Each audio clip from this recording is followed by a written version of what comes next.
ஸ்ரீராம ஜெயம். சம்பாதிக்கும் பணத்தை சுப வழியில் செலவழிக்கக்கூடிய நபர்கள் யார்? எல்லாருமே டெய்லி ஏதாவது ஒரு வேலை பார்த்து சம்பாதிக்கிறோம். அந்த சம்பாத்தியத்தை நம்ம சுப வழியில செலவழிக்கிறோமா அல்லது அசுப வழியில செலவழிக்கிறோமா அப்படின்றத எப்படி கண்டுபிடிக்கிறது? ஒரு ஜாதகத்துல லக்னத்திற்கு 2ஆம் பாவகம் அப்படின்றது பாத்தீங்கன்னா தனஸ்தானம். அந்த தனஸ்தானம்ன்றது தான் நம்மளுடைய பணவரவை குறிக்கக்கூடிய பாவகம்.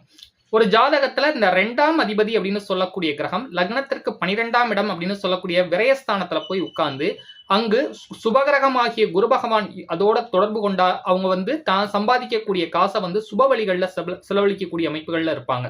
இப்ப பிள்ளைகளை படிக்க வைக்கிறது, கல்யாணம் பண்ணி கொடுக்கறது, ஒரு சொந்தமா வீடு வாங்குறது, கார் வாங்குறது, இந்த மாதிரியான ஓரளவு சுப வழியில செலவழிக்கக்கூடிய அமைப்புகள்ல இருப்பாங்க.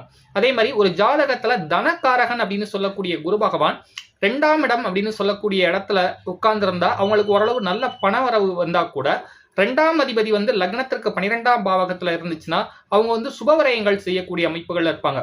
அதே மாதிரி தனக்காரகன் 12ஆம் பாவகத்துல போய் உட்கார்ந்திருந்தா அவங்க தனக்கு வரக்கூடிய வருமானத்தை ஃபுல்லா பெரும்பாலும் சுப வழிகளில் செலவழிக்கக்கூடிய அமைப்புகள் இருக்காங்க. பிள்ளைகளை படிக்க வைக்கிறது, வீடு கட்டி கொடுக்கறது, பிள்ளைகளுக்கு சொந்தமா தொழில் செய்ய ஏதாவது முதலீடு பண்ணி கொடுக்கறது, தான தர்மங்களுக்கு வழங்குறது, அன்னதானத்துக்கு கொடுக்கறது, இந்த மாதிரியான சுப வழிகளில் தான் சம்பாதிக்கக்கூடிய பணத்தை செலவழிக்கக்கூடிய அமைப்புகளை அந்த குரு பகவானும் 2ஆம் அதிபதியும் 12ஆம் பாவகத்தில் இருக்கும் பட்சத்தில் கொடுக்கக்கூடிய அமைப்புகளை கொடுக்கும்.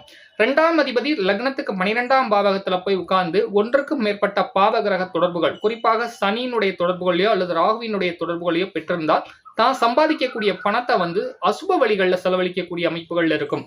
ஏதாவது ரேஸு, சூதாட்டம், மாது இந்த மாதிரியான அமைப்புகள்ல போய் செலவழிக்கிறாங்கல்ல, அந்த மாதிரியான அமைப்புகள்ல இந்த 2ஆம் அதிபதி 12ஆம் பாவகத்துல போய் உட்கார்ந்து பாவகிரக தொடர்புகள் இருந்துச்சுன்னா தான் சம்பாதிக்கிறத சூதாடக்கூடிய அமைப்புகள், சூறப்படக்கூடிய அமைப்புகள், இந்த மாதிரியான விஷயங்களை கொடுக்கக்கூடிய அமைப்புகளாக இருக்கும்.